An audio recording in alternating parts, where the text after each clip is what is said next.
नमस्कार प्रेक्षकांनो, लक्ष्मीच्या पावलांनी या मालिकेच्या पुढील भागामध्ये आपल्याला पाहायला मिळणार आहे. सकाळी सकाळी अद्वैतला ऑफिसला जायचं असतं.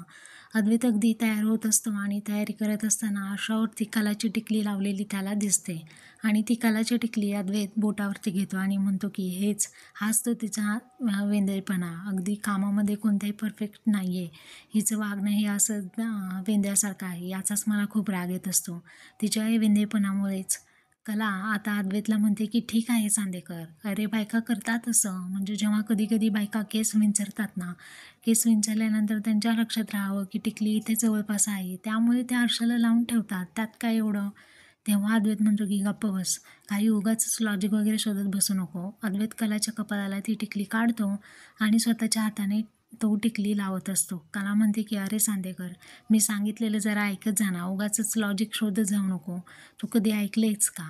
तेव्हा अद्वैत म्हणतो, हो, मी कधीच ऐकलेलं नाही आहे आणि इथून पुढे देखील मी ऐकणार नाही आहे, असं तो म्हणत असतो. आणि मागे वळून पाहतो तर काय, कला तिथे नसते. तेव्हा अद्वैतला समजलेलं असतं की याचा अर्थ त्याला भास होत असतात. कला त्याला जागोजागी दिसायला लागलेली असते. अद्वैतला हे समजलेलं असतं. तो म्हणतो, याचं काय लॉजिक आहे? घरामध्ये नव्हती तेव्हा मला त्रास देत होती, आताही त्रास देते मला.